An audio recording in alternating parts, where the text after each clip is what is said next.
So I was sitting down one day playing Star Rail when I realized that I was extremely close to being able to select the 5-star of my choice on the standard banner. The question was, which one? Himiko was the first 5-star I got, and I wasn't too interested in the idea of getting her to E1. Bailu is a good healer, but I don't want her E2 that much, seeing as how she isn't even the main healer on my team. The one time I lost 50-50 in this game was to Yanqing, so he could go burn in hell for all I care, and I am a heterosexual male, so I wasn't too enamored with the idea of getting Welter Japard. This left me with two options, Bronya and Clara.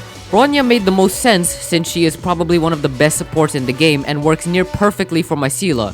It also makes sense logically, seeing as how I already have 3 DPS characters, and it's not like adding a 4th one with Clara would benefit me too much. But then again... Mr. Small, Crease's Jordans! Creasing Jordans.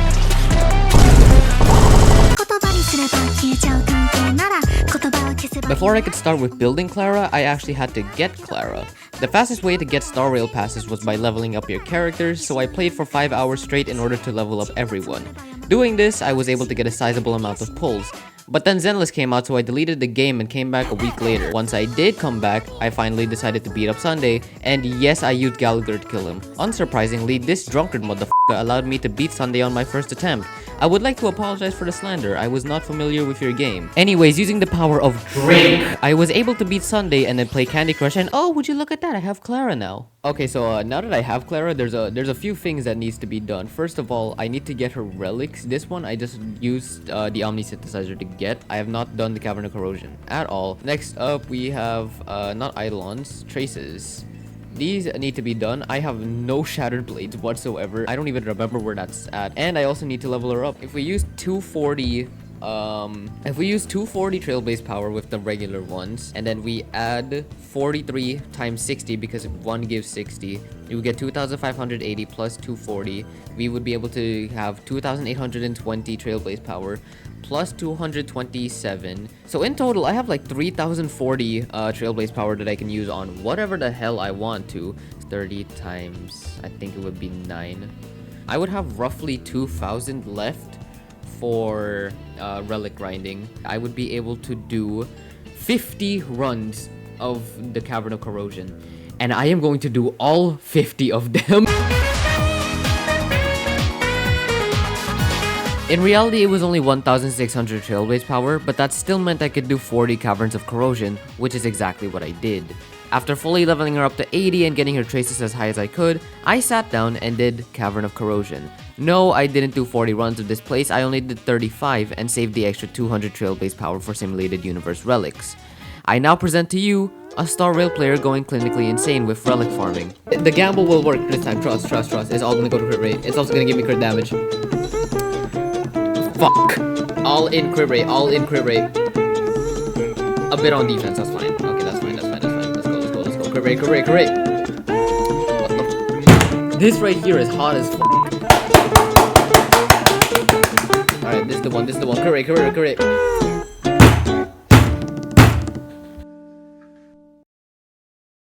You know what I'm gonna do? I'm actually gonna take a chance with this one. We have a crit rate substat, and the gamble is that all of the substat boosts go to crit rate. So we are going to try this right here, right now.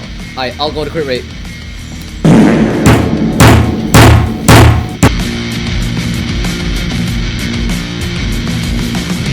You know how real the grind is if you are up playing Star Rail at 1:54 a.m. After doing all 35 runs for relics, it was now time for Simulated Universe. The sphere was an issue since the only physical damage sphere I got was a 4-star, and the rope just downright sucked.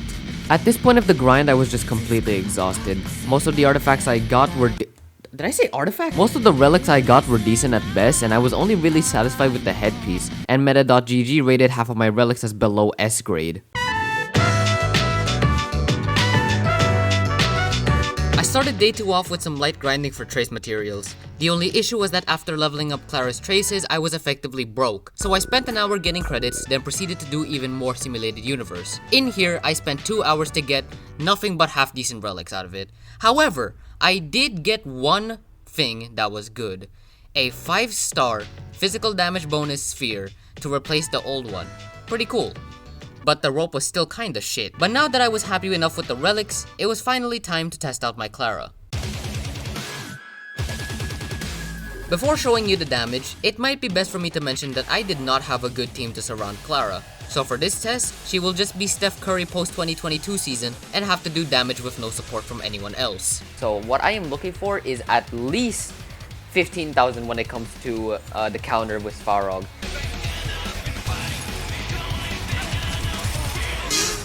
13,000. No.